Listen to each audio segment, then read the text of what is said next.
People who have excess weight have more sleep problems. That if you can lose weight, it might help cure those problems. Is that right? Yeah, weight is a big problem for people that have obstructive sleep apnea. Yeah.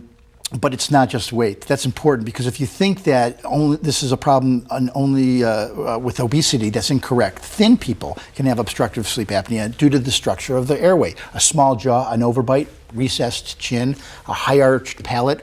Chronic fatigue syndrome. There are women that don't even snore, but they're working harder to breathe. They're frequently nasally congested. So what you're saying is true. And what's also true is that sleep apnea causes an increased risk of heart disease, high blood pressure, stroke, heart attack. So what's occurring during the night is affecting our health overall. And most of our testing that we do on patients is during the day, so we miss the whole process. But I just don't want you to think it's only a problem of obesity.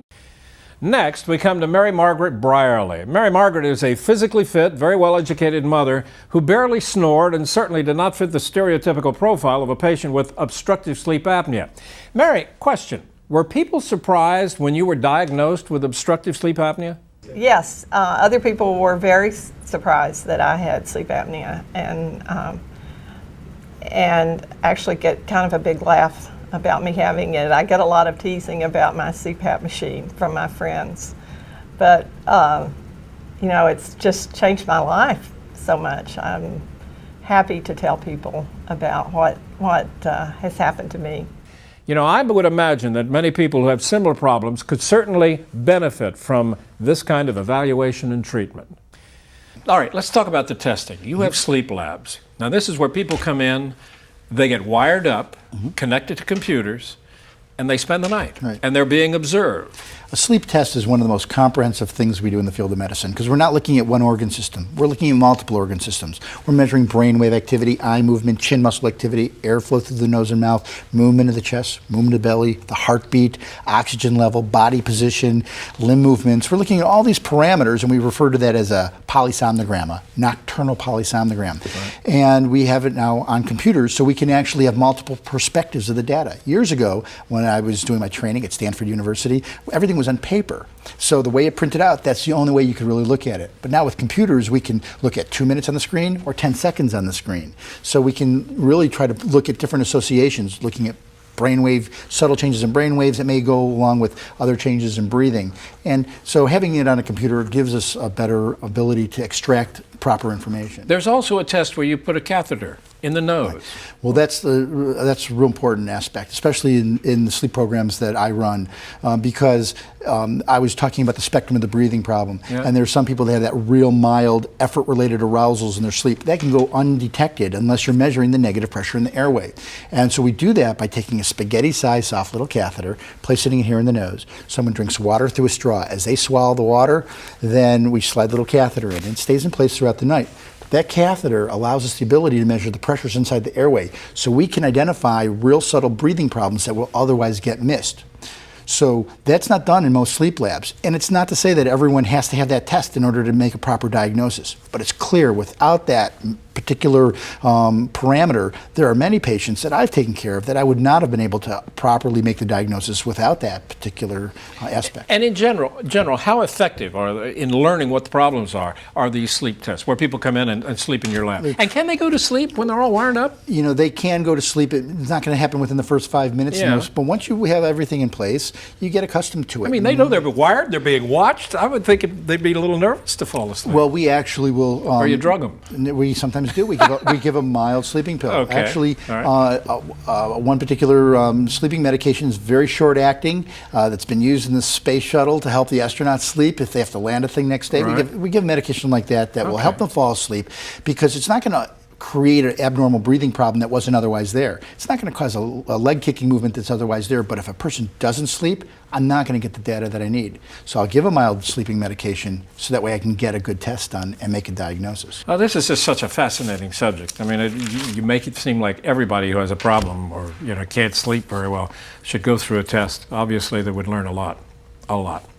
We'll be right back. Breathing problems and snoring not only ruin relationships, but can also cause heart disease. Don't let snoring break your heart. Get the help you need at the Sadler Clinic Sleep Disorders Center or Comprehensive Sleep Medicine Associates, both directed by Dr. Jerald H. Simmons.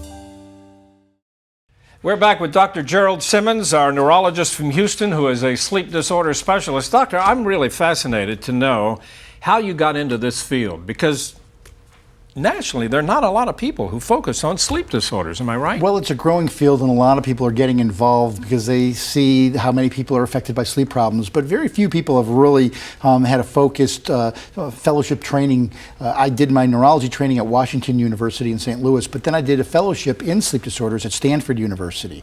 Then went on to be part of the faculty at UCLA and co-directed the UCLA Sleep Disorders Center for 6 years. And while I was there, I was really impressed with the technology. Actually, my interest in the technology started back in medical school and computers and applying computers to monitor physiologic signals. But I realized that that sleep testing was really a culmination of so many different aspects of physiology coming together and getting good information and making a difference for a patient. Who suffers most from sleep problems, men or women? Well, it really depends on which sleep problem and at what point in life we're talking about. Women are historically known to have more problems with insomnia, and men having more problems with snoring and sleep apnea. But now that we understand more about the upper airway resistance syndrome, we're really not sure what the statistics are, because we're realizing that a lot of women with other problems such as chronic fatigue actually have sleep problems.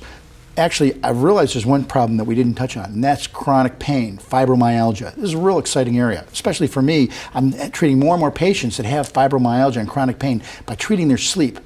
During your sleep, your body is restoring itself. And so by getting good restoration, you're not going to have as much aches and pains. And by improving sleep, we've actually taken patients with fibromyalgia and made them to where they're pain-free. Very interesting. With us now is Nancy Schweining. Nancy was drastically hindered by her difficulties with pain and with daytime sleeplessness. She was evaluated and treated by Dr. Simmons. Nancy, I want you to tell me about the type of difficulties that you were having before you were evaluated and then treated for your sleep problems. I was tired all the time, extremely tired. A better word would probably be exhausted. I saw multiple doctors with lots of diagnoses, one of those being fibromyalgia, rheumatoid arthritis,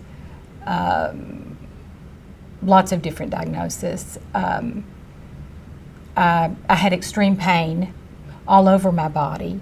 Nancy, I understand that Dr. Simmons diagnosed you with obstructive sleep apnea, and he has you on a combination treatment with CPAP for your sleep apnea and a non-standard treatment with a medication that is typically used to treat patients with narcolepsy. That's to provide additional improvement in your fibromyalgia pain symptoms. How are you doing with this treatment? Now that I'm on my CPAP and I'm on Xyrem, I actually couldn't be doing any better. I'm doing fantastic. I'm doing better than I've done in 20 years. I'm actually going to be 55 in April, and I'm getting ready to go back to college. I absolutely have my life back. I couldn't be more pleased. Who would ever have thought treating sleep problems could solve so many other problems? You know, I wanted to ask you about a foundation, a nonprofit foundation that you've founded. What is that all about? Okay, it's on the Sleep Education Consortium. There's a big deficit in our healthcare community. Most physicians don't know very much about sleep. So the nonprofit that I started is focusing in on providing education to doctors so they can learn more about sleep disorders. And we do a full conference. So far, we've done one a year for the last 4 years, where they get continuing medical education credits, and it's geared towards primary care doctors, cardiologists, psychiatrists, and they get a whole day focused on learning about sleep disorders. Well, Doctor, this has been absolutely fascinating. The whole subject of sleep, it just opens so many questions. Thank you so much for being here to tell us about it. Amazing. Thank you. Now it's my honor to present this prestigious award to Dr. Jerald Simmons of Houston for the outstanding work that he is doing to help keep this country strong and help keep Americans healthy. Doctor, it's a pleasure to give this to you. Congratulations. Well, thank you very much, Doug. This is a real honor to have this today, but I really have to give thanks to all those people that work with me, because I may be the visionary and have all these ideas, but without a team approach, having people helping me get things done on a day-to-day basis, then none of this would really be happening. I'm William Shatner. Thanks for watching.